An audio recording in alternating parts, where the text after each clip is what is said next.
কুম্ভিয়াস অনেক দিন পর আজকে আবার আমাদের জমিতে আসলাম।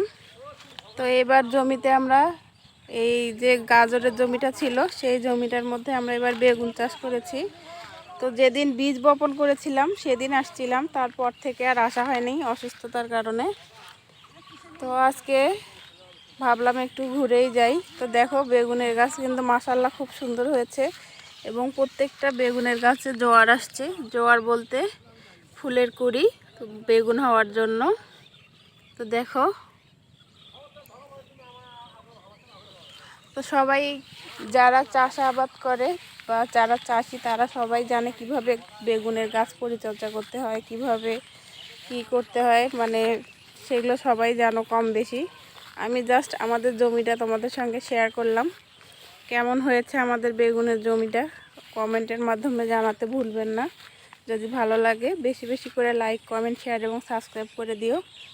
নিজে দেখো এবং অন্যদেরকে দেখার সুযোগ করে দিও। তো দেখো প্রত্যেকটা গাছেই কিন্তু বেগুনের ফুল চলে আসছে, মানে বেগুন হবে আর কি। এখন 15-20 দিনের মধ্যে আমরা ইনশাল্লাহ বেগুন উঠাতে পারবো। আপনারা সবাই দোয়া করবেন। দেখেন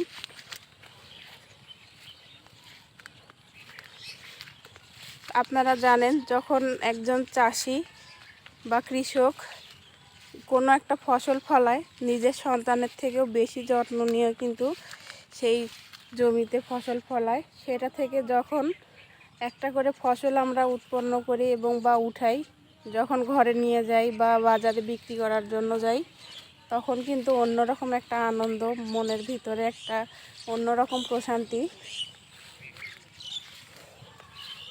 তো আজকে আর ভিডিওটা বেশি বড় করব না। আর এইদিকে দেখো পেঁয়াজের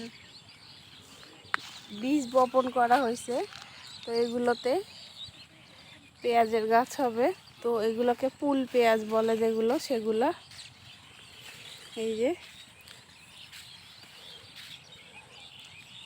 তো আমার এই ছোট্ট ভিডিওটি কেমন লাগলো অবশ্যই কমেন্টের মাধ্যমে জানাবে। ভিডিওটি ভালো লাগলে বেশি বেশি করে লাইক, কমেন্ট, শেয়ার এবং সাবস্ক্রাইব করে দিও। নিজে দেখো এবং অন্যদেরকে দেখার সুযোগ করে দিও।